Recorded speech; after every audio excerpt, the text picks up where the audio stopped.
જૂનાગઢના વિસાવદર વિસ્તારમાં સરકારી અનાજનો જથ્થો બારોબાર સગેવગે થયાનો મામલો સામે આવ્યો। વિસાવદરના ધારાસભ્ય ગોપાલ ઇટાલિયા દ્વારા સરકારી અનાજનો જથ્થો બારોબાર સગેવગે થયાના આક્ષેપો કર્યા હતા। આજ રોજ આમ આદમી પાર્ટીના જૂનાગઢ જિલ્લાના પ્રમુખ દ્વારા સરકારી અનાજનો જથ્થો પકડ્યો હોવાનો દાવો કરવામાં આવ્યો। ત્યારબાદ તંત્ર હરકતમાં આવ્યું। પુરવઠા વિભાગ દ્વારા 3 દુકાનોના લાયસન્સ સસ્પેન્ડ કરવામાં આવ્યા।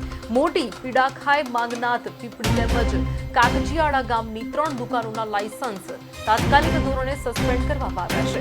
તપાસ કરતા આ 3 દુકાનોમાં ઓનલાઈન જથ્થો કરતા ઓછો જથ્થો માલુમ પડતા લાયસન્સ સસ્પેન્ડ કરવામાં આવ્યા।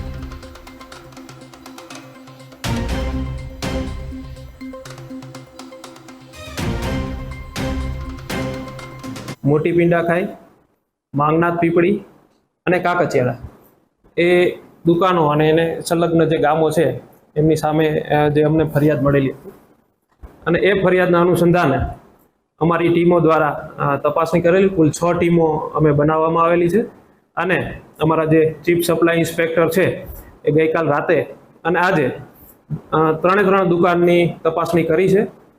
દુકાનમાં જે ખરેખર ઓનલાઈન જેટલો જથ્થો એમની પાસે હોવો જોઈએ એના કરતાં ઓછો જથ્થો મળેલો છે।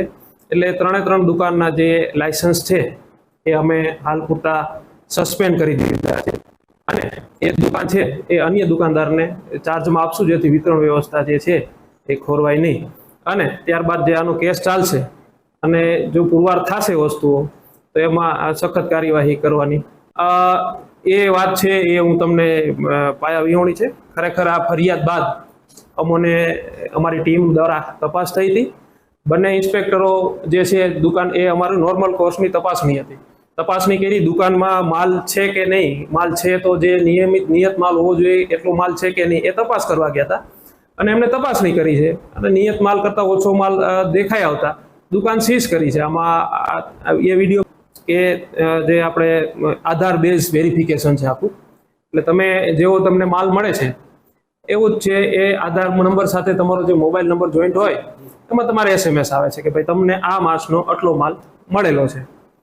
હવે જો એમાં તમને કંઈ ફરિયાદ હોય તો સરકારશ્રી દ્વારા ટોલ ફ્રી નંબર પણ અંદર જ આપેલો હોય છે જે છે 1976 1967 14445 અને 1800233550 આ નંબર આપેલો હોય છે અને એમાં તમે ફરિયાદ કરી શકો છો।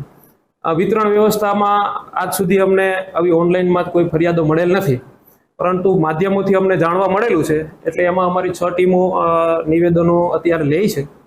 300 જેવા નિવેદનો અમે લીધા છે અને એ કાર્યવાહીમાં છે અને એમાં જે પણ તથ્ય બહાર આવશે એમાં નિયમ અનુસારની ગુજરાત આવશ્યક ચીજ વસ્તુ અધિનિયમ હેઠળની જે કાર્યવાહી છે એ કરવામાં આવશે। બરોબર છે। હું તમને એમને થોડીક બ્રીફ આપું તો અમારું જે પુરવઠા તંત્ર છે એ સતત મોનિટરિંગ કરતું રહે છે। અમારા સ્ટાફ છે એ પેટ્રોલિંગ કરે છે, એવો માલ પકડે છે। છેલ્લા 1.5 વર્ષમાં અમે જે પરવાનેદાર છે, માનો કે જે દુકાનદાર અમારા છે એવા 6 દુકાનની અંદર આવી ગેરરીતિ માલુમ પડેલી હતી। એ 6 દુકાનમાંથી એમણે દંડ કરેલો છે, લાયસન્સ સસ્પેન્ડ કરેલા છે અને એક દુકાનદાર સામે અમે FIR પણ કરેલી છે।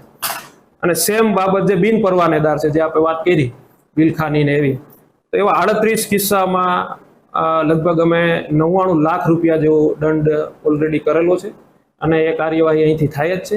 અને જો ભવિષ્યમાં પણ આવા કોઈ પકડાશે તો આવશ્યક ચીજ વસ્તુ અધિનિયમ હેઠળ કાર્યવાહી કરવામાં આવશે। સરકાર આ બાબતે